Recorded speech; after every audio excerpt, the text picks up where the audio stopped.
আজকে আমরা ফিজিওলজিতে আমার খুব সম্ভবত মনে আছে যে ডাইজেস্টিভ সিস্টেম শুরু করেছিলাম মাঝখান পর্যন্ত, অথবা কতটুকু গেছে আমার ঠিক মনে নেই, সেজন্য আমরা প্রথম থেকে কন্টিনিউ করব। তো আশা করি তোমরা বোঝার চেষ্টা করবে। ডাইজেস্টিভ সিস্টেমের দেখো ছবিটি, এখানে একটা ফিগার আছে ডাইজেস্টিভ সিস্টেমের। ছবিটি লক্ষ্য করো।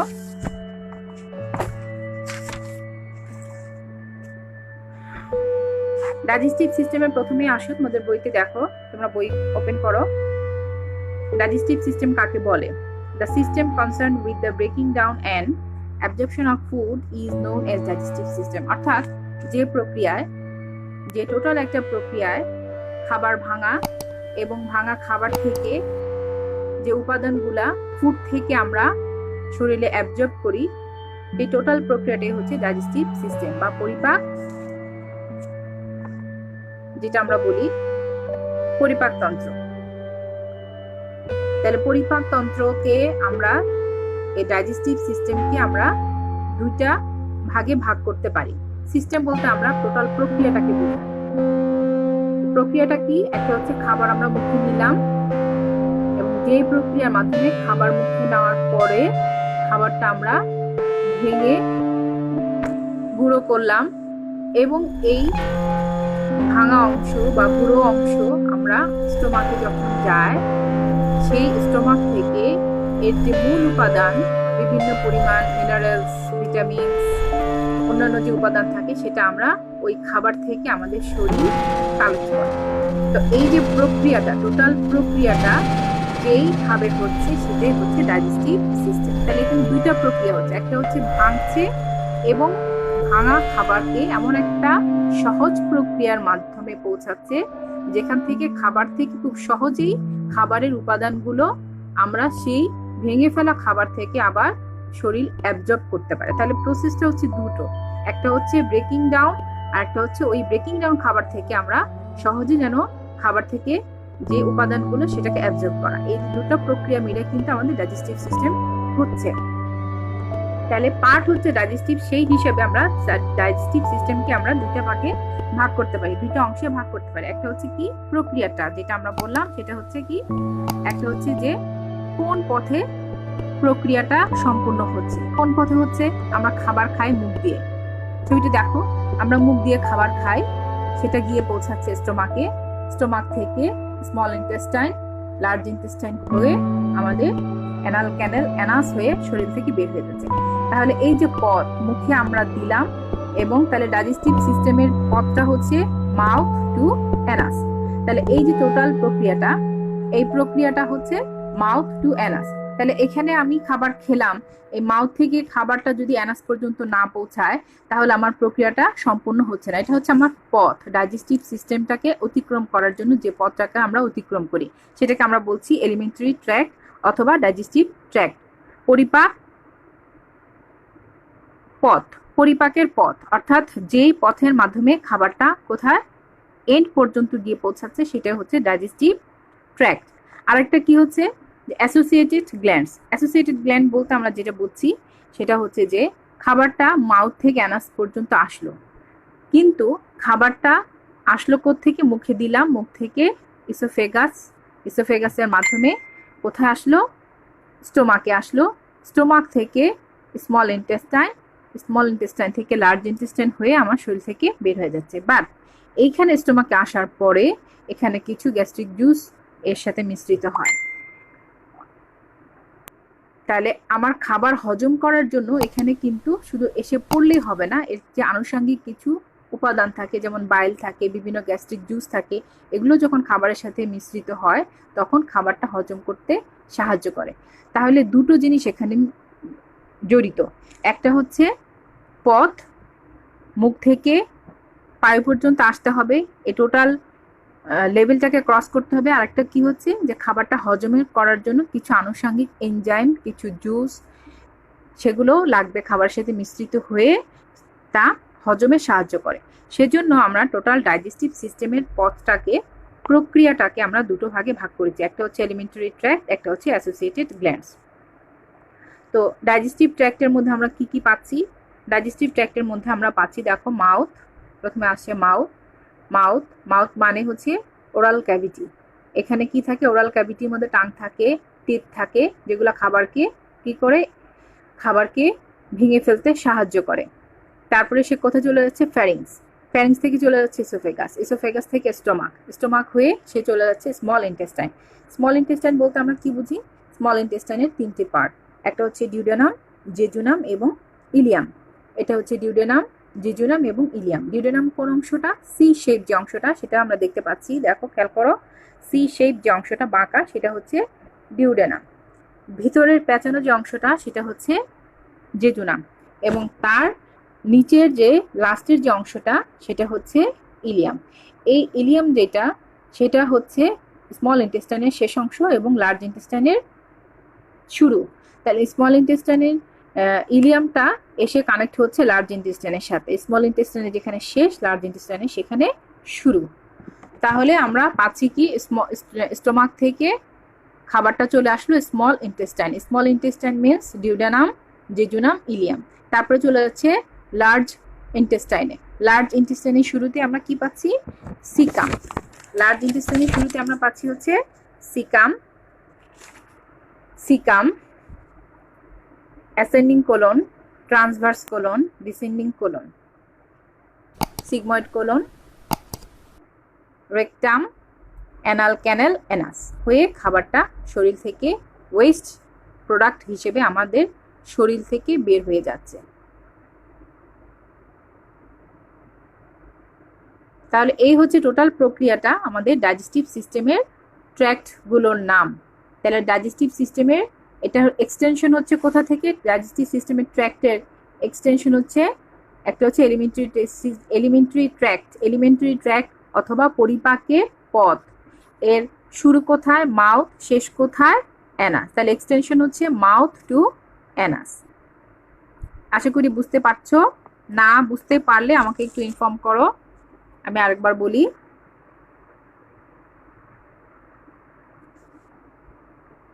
আমি দেখতে পাচ্ছি কে কে আছো আমাদের সাথে। তাসনিম, আমি বুঝতে পারছি। আর কে কে আছো একটু জানাও আমাকে। ওকে, এরপরে আসো অ্যাসোসিয়েটেড গ্ল্যান্ডস। অ্যাসোসিয়েটেড গ্ল্যান্ডস বলতে আমরা যেটা বুঝি সেটা হচ্ছে, আমরা একটু আগে বলেছি, তোমাদের বইয়ে দেখো, এটা হচ্ছে তোমাদের বইয়ের ফিগার। তোমরা ফিগারটা এঁকে প্র্যাকটিস করবে বাসায়। ওকে, অ্যাসোসিয়েটেড গ্ল্যান্ডস এর মধ্যে কি আছে? Salivary glands, pancreas, liver and gall bladder.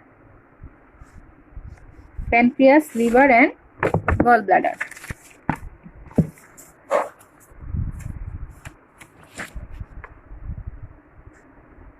Okay, salivary glands বলতে আমরা কি বুঝি? স্যালিভারি গ্ল্যান্ডস থাকে মুখে। এই গ্ল্যান্ডস থেকে স্যালাইভা সিক্রেশন হয়। স্যালাইভা বলতে আমরা যেটা বুঝি নর্মালি থুতু, যেটা আমাদের মুখে যে থুতু। থুতু কি আসলেই থুতু, না এটার কোনো কাজ আছে? আসলে এটা হচ্ছে এক ধরনের এনজাইম, যা আমাদের, যেটাকে আমরা লালা বলি, সেটা হচ্ছে কি করে? আমাদের মুখটাকে ময়েস্ট রাখতে সাহায্য করে এবং মুখটাকে সবসময় সিক্ত ভেজা রাখে বলে আমরা কথা বলতে পারি। বিভিন্ন খাবার কি করি আমরা খুব সহজে, যত রকম খাবারই আমরা খাই না কেন, এটাকে ভেঙে দাঁত দিয়ে আমরা গুঁড়ো করি, তারপরে এর সাথে সালাইভা মিশ্রিত হয়ে পিচ্ছিল হয়ে আমরা এটা স্টোমাক পর্যন্ত পৌঁছাই। তাহলে অবশ্যই স্যালাইভারি গ্ল্যান্ডস আমাদের ডাইজেশনের জন্য ইম্পর্টেন্ট। স্যালাইভারি গ্ল্যান্ডস থেকে কি সিক্রেশন হয়? স্যালাইভা। তারপরে আসো লিভার। লিভার কি করে? লিভার হচ্ছে আমাদের, আমরা বাইল সম্পর্কে মোটামুটি কম বেশি সবারই ধারণা আছে, যেটাকে আমরা পিত্ত বলি। খাবারের সাথে যদি বাইল মিশ্রিত না হয়, সিক্রেশন, বাইল থেকে যদি সিক্রেশন না হয়, তাহলে আমাদের খাবার হজম হয় না, যেটা তৈরি করে লিভার। এবং এটা জমা রাখে কোথায়? গল ব্লাডারে জমা থাকে। এবং গল ব্লাডারে যখন আমাদের স্টোমাকে, যখন গল ব্লাডার কি করে, আমাদের স্টোমাকে যখন ফ্যাটি ফুড আমাদের আসে, তখন এই বাইল সিক্রেশন হয়। তো অবশ্যই খাবার হজমের জন্য বাইলটা ভেরি ইম্পর্টেন্ট। তাহলেই আমরা দেখতে পাচ্ছি যে লিভার এবং গল ব্লাডার ছাড়া, এদের সহযোগিতা ছাড়া ডাইজেশন ইনকমপ্লিট।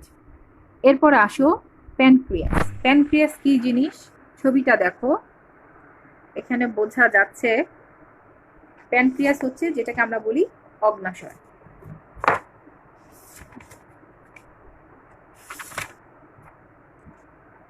এখানে দেখো স্টোমাকের জাস্ট নিচে ছোট্ট একটু অংশ, এটাকে আমরা এখানে থাকে প্যানক্রিয়াস। এই প্যানক্রিয়াসটা যদি আমরা স্টোমাকটাকে একটা পাতিলের সাথে তুলনা করি আর প্যানক্রিয়াসটাকে যদি আমি একটা চুলার সাথে কল্পনা করি, তাহলে কি হচ্ছে, ধরো চুলার উপরে যদি পাতিল থাকে, পাতিলে আমি খাবার দিলাম, চুলাও থাকলো, বাট এখানে কোনো আগুন নাই, তাহলে কিন্তু খাবারটা রান্না হবে না। Same condition pancreas. প্যানক্রিয়াস কি করে? প্যানক্রিয়াস আমাদের যেটাকে আমরা কি বলি অগ্ন্যাশয়, এটা হচ্ছে একটা মিক্সড গ্ল্যান্ড। এই প্যানক্রিয়াসকে আমরা মিক্সড গ্ল্যান্ড এই কারণে বলি, এর কিছু অংশ এক্সোক্রাইন এবং কিছু অংশ হচ্ছে এন্ডোক্রাইন। এক্সোক্রাইন পার্ট থেকেই আমাদের কি হচ্ছে, যেটা হজম করে এই আমাদের ডাইজেশনে লাগবে, সেটা হচ্ছে প্যানক্রিয়াটিক জুস সিক্রেশন করে, এবং এন্ডোক্রাইন পার্ট থেকে আমাদের ইনসুলিন এবং গ্লুকাগন হরমোন সিক্রেশন করে। যদিও আমরা এই ডিটেলস আরও আমরা সামনে পড়বো, জাস্ট এতটুকুই জানো যে প্যানক্রিয়াস হচ্ছে মিক্সড গ্ল্যান্ড, যেখান থেকে হরমোনও সিক্রেশন হয়, আবার হজমের জন্য প্যানক্রিয়াটিক জুস সিক্রেশন হয়। তো অবশ্যই প্যানক্রিয়াটিক জুস যদি না সিক্রেশন হয় তাহলে খাবার হজম হবে না।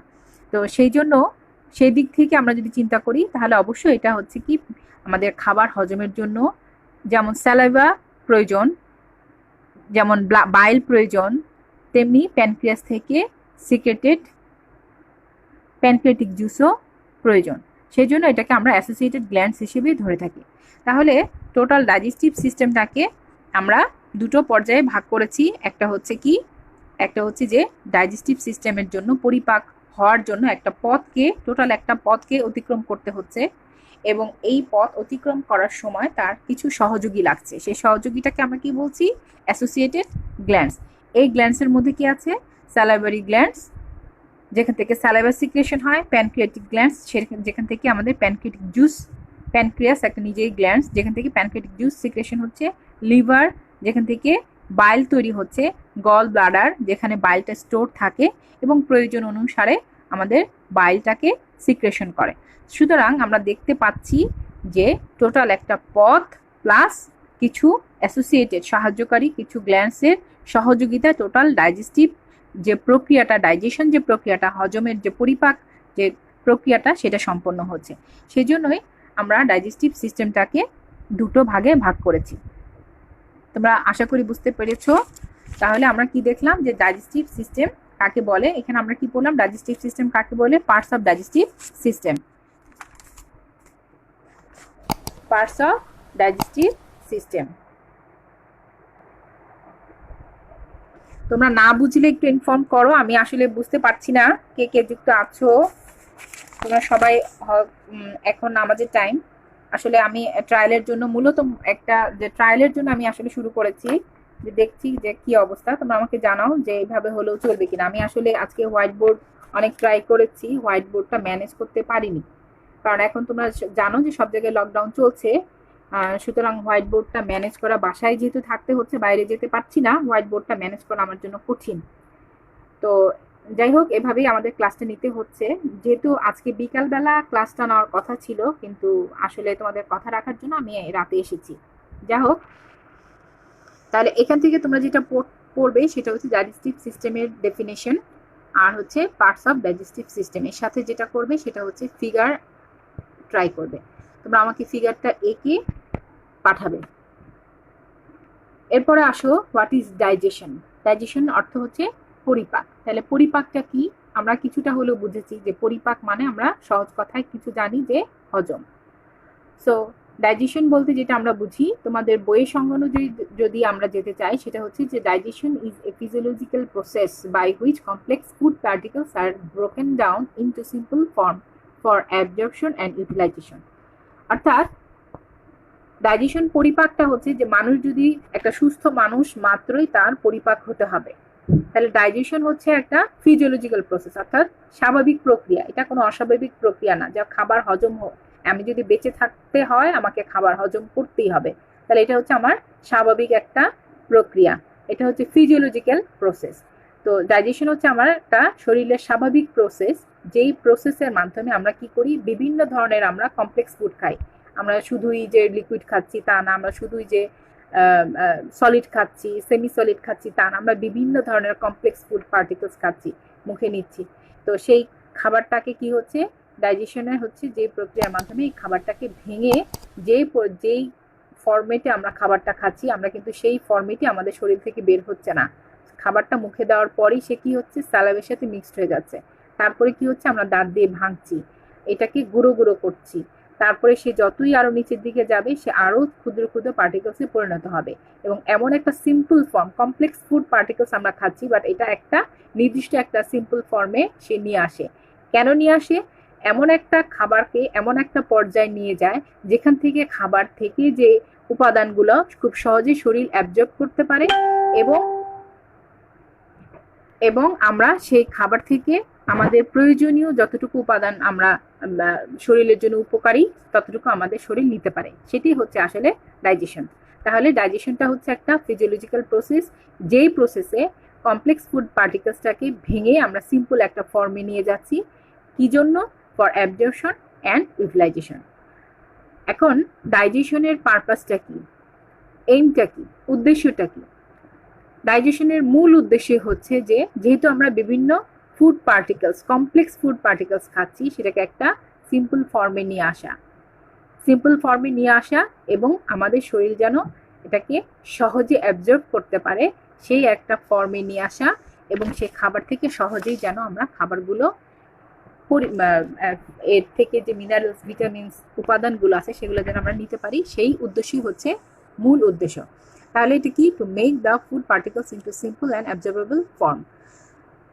অর্থাৎ তোমাদের এখানে চারটা পয়েন্ট আছে। তাহলে 1 নম্বর পয়েন্ট হচ্ছে কি, ডাইজেশনের মূল উদ্দেশ্য হচ্ছে কি, খাবারটাকে আগে ছিল কমপ্লেক্স, এটাকে সিম্পলে নিয়ে আসা, এবং এটাকে যেন এমন একটা ফর্মে নিয়ে আসা যেখান থেকে আমরা সহজেই এর উপাদানগুলো আমরা শরীরে অ্যাবজর্ব হতে পারে। তারপরে কি হচ্ছে, supply nutrition and energy to the body. তাহলে এই এনার্জি ডাইজেশনে আমরা কাকে ডাইজেশন করি? ডাইজেস্ট করি হচ্ছে ফুডকে। আমরা খাবার খাই, খাবার থেকে আমরা এনার্জি পাই, এবং সেই খাবার থেকে আমরা পুষ্টি পাই। তাহলে খেয়াল করো, আমরা এখন রোজা রাখছি, রোজা রাখার পরে সারা দিন যতই বাড়ে আমাদের এনার্জি লেভেল কিন্তু কমতে থাকে। তার মানে কি, আমরা খাবার নিচ্ছি না, সেই কারণে আমাদের এনার্জি লেভেলটা আস্তে আস্তে কমতে থাকে। আবার সন্ধ্যার পরে যখন আমরা এনার্জি পাই, কোথা থেকে পাচ্ছি? এনার্জেটিক হয়ে যাচ্ছি। খাবার যখন আমাদের বডিতে আসে তখন আমরা এনার্জেটিক হয়ে যাচ্ছি। তাহলে আমাদের মূল এনার্জির সোর্স হচ্ছে ফুড। তাহলে এই ফুড থেকে আমরা কি পাচ্ছি? পুষ্টি পাচ্ছি, আবার পাচ্ছি এনার্জি। তাহলে এই এনার্জি এবং ফুড, এটা আমরা কিসের মাধ্যমে পাচ্ছি? ফুড থেকে। এবং এটা আমরা কোথা থেকে পাচ্ছি? ডাইজেশন প্রক্রিয়ার মাধ্যমে, পরিপাকের মাধ্যমে এটা আমাদের শরীরে যাচ্ছে, সাপ্লাই হচ্ছে। তারপরে আসো কি, to help in normal growth of the body. যখনই আমরা শরীর পর্যাপ্ত পরিমাণ নিউট্রিশন পাচ্ছে, এনার্জি পাচ্ছে, তখন স্বাভাবিকভাবে আমাদের বডির যে নর্মাল গ্রোথ সেটাকে সাহায্য করবে। আমাদের একটা প্রত্যেক এই যে একটা নর্মাল গ্রোথ আছে, তো সেটা আমরা কোথা থেকে পাই? খাবার থেকে পাই। এবং খাবার থেকে কিভাবে পাই? ডাইজেশনের মাধ্যমে পাই। আর কিসে সাহায্য করে? To repair the wear and tear. অর্থাৎ আমাদের শরীরে যে সেলগুলো আছে সেই সেলগুলো প্রতিনিয়ত বিভিন্ন কাজ করে যাচ্ছে। তো এই কাজ করতে গিয়ে দেখা যাচ্ছে কখনো কখনো সে আঘাতপ্রাপ্ত হচ্ছে, সে ক্ষয় হয়ে যাচ্ছে, সে নষ্ট হয়ে যাচ্ছে। এই অবস্থা থেকে এই ডাইজেশন পরিপাকের মাধ্যমে কি করে? এগুলো আবার নতুন করে রিপেয়ার হয়। তাহলে এই হচ্ছে মূলত ডাইজেশন বা পরিপাকের উদ্দেশ্য। তাহলে পরিপাকের মূল উদ্দেশ্য, আমাকে এগুলো মুখস্থ করা লাগবে না, যদি আমি মনে রাখি কয়েকটা পয়েন্ট, যে ডাইজেশন মানে হচ্ছে পরিপাক। তাহলে পরিপাকটা কি? আমরা যেহেতু বিভিন্ন ধরনের কমপ্লেক্স ফুড খাই, এই কমপ্লেক্স ফুডগুলোকে প্রথম উদ্দেশ্য হচ্ছে যে সিম্পল একটা ফর্মে নিয়ে আসা, এবং এই একটা ফর্মকে কেন নিয়ে আসবো? যেন সহজেই আমরা ওই ফর্মের খাবার থেকে আমরা সহজেই আমাদের যতটুকু মিনারেলস, ভিটামিনস বা অন্যান্য যে উপাদানগুলো প্রয়োজন শরীরে অ্যাবজর্ব করার জন্য সেগুলো আমরা নিতে পারি। সেজন্য খাবারটাকে একটা সিম্পল ফর্মে নিয়ে আসা, এটা হচ্ছে তার মূল প্রধান উদ্দেশ্য। আর কি হয়, যেহেতু খাবারের সাথে রিলেটেড, তাহলে কি হচ্ছে, ডাইজেশন থেকে আমরা কি পাচ্ছি, এটার থেকে, এই খাবার থেকে বা পরিপাকের মাধ্যমে আমরা কি বডির নিউট্রিশন অর্থাৎ পুষ্টি এবং এনার্জি বডি সাপ্লাই নিচ্ছে। আর কি হচ্ছে, to repair the wear and tear, normal গ্রোথে সাহায্য করছে। নর্মাল গ্রোথ আমাদের বডির যে একটা নর্মাল গ্রোথ থাকে, প্রত্যেক এই যে একটা নর্মাল গ্রোথ থাকে, কেউ যদি খাবার কম খায়, সে কি হবে, সে রোগা হবে, সে আনহেলদি হবে, তার গ্রোথ ঠিক মতো হবে না, তাহলে সে ঠিক মতো পুষ্টিও পাচ্ছে না, তার এনার্জির ঘাটতি আছে। তো সেই ক্ষেত্রে কিন্তু বডি নর্মাল গ্রোথ হবে না। তাহলে আমাদের পরিপাক যদি ঠিক মতো হয়, তাহলে আমাদের গ্রোথও কিন্তু নর্মালি হবে। ওকে, তারপরে কি হবে, যে আমাদের শরীরে যে বিভিন্ন ধরনের ক্ষত বা সেলগুলো আছে, রিপেয়ারেবল নষ্ট হওয়া সেলগুলো আছে, সেগুলো আবার ডাইজেশনের মাধ্যমে রিপেয়ার হয়ে যাচ্ছে। তাহলে আমরা জানলাম যে what is digestion and what is the purpose of digestion. তাহলে আমি তোমাদেরকে কিছু টাস্ক দিচ্ছি, তোমরা হোমওয়ার্ক করে আমাকে দেখাবে। সেটা হচ্ছে ফিগারটা আঁকবে। এই যে ডাইজেশনের যে ফিগারটা আছে, ডাইজেস্টিভ সিস্টেমের ফিগারটা, সেই ফিগারটা আঁকবে এবং পাশে লেবেল করবে, এরকম লেবেলিং করবে। Draw and label of A digestive system, এটা লিখবে। এবং ডাইজেশনের ডেফিনেশন এবং পারপাস এটা আমাকে লিখে জানাবে। আর যদি কোনো প্রবলেম থাকে আমাকে ইনফর্ম করবে, আমি চেষ্টা করব নেক্সট ক্লাসের শেষের দিকে যদি কোনো প্রবলেম থাকে তাহলে আমি ওইটা আবার রিপিট করতে। যদিও অনলাইনে ক্লাস আর সামনাসামনি ক্লাসে অনেক তফাৎ, তারপরেও আশা করি তোমাদের একটু হলেও হেল্পফুল হবে, কারণ এখন যে পরিস্থিতি এসে এর ক্ষেত্রে আসলে তেমন কিছু করার নেই আমাদের এছাড়া। তো তোমরা যেখানেই থাকো, যারা বিশেষ করে উপজাতি আছো, আমি জানি না কিভাবে কেমন আছো, তো তারা আমার সাথে যোগাযোগ করার চেষ্টা করবে। তোমাদের কি অবস্থা আমি আসলে জানি না। তো আশা করি সবাই ভালো আছো, ভালো থাকবে, এবং যতটুকুই পারো, বাসায় আসলে ওইভাবে পড়া হয় না, তারপরে যেহেতু ক্লাস শুরু হয়েছে তোমরা শেয়ার করবে, সবার সাথে শেয়ার করবে। বুঝতে সমস্যা হলে আমাকে জানাবে। আমি বারবার বলছি, কোনো সমস্যা নেই, আমি একবারের জায়গায় দুইবার বোঝাবো, কিন্তু আমাকে ইনফর্ম করতে হবে। তো আমি জানি না শর্টলি আমি ক্লাসটা শেষ করব আজকে, যেহেতু রমজানের দিন সবারই ব্যস্ততা থাকে। তো আশা করি আগামীকালকে আমরা আবার আসবো অ্যানাটমি ক্লাস নিয়ে। আর তালহা ফিজিক্স নিবে, লিজা কেমিস্ট্রি নিবে, আর আমি এই ফাঁকে আবার একদিন বায়োলজি নিব। তোমাদের রুটিনটা আমি সাবমিট করেছি, সেই অনুযায়ী চেষ্টা করব ক্লাস নিতে। যদি একটু এলোমেলো হয়, এই যেমন আজকে 3টার সময় নেওয়ার কথা ছিল, আমি এখন এসেছি, কারণ নেটে প্রবলেম ছিল। কিন্তু যেহেতু আমি বলেছি আজকে ক্লাস নেব, একটু হলেও আমি ক্লাস নিয়েছি। আর যেহেতু এটা প্রথম আমার লাইভ, আমি জানি না কেমন হয়েছে, তোমরা আমাকে জানাবে যে তোমাদের বুঝতে সমস্যা হচ্ছে কিনা। হ্যাঁ, সবাই ভালো থাকো, সুস্থ থাকো, সবার জন্য দোয়া করছি, আমার জন্য দোয়া করবে। আল্লাহ হাফেজ।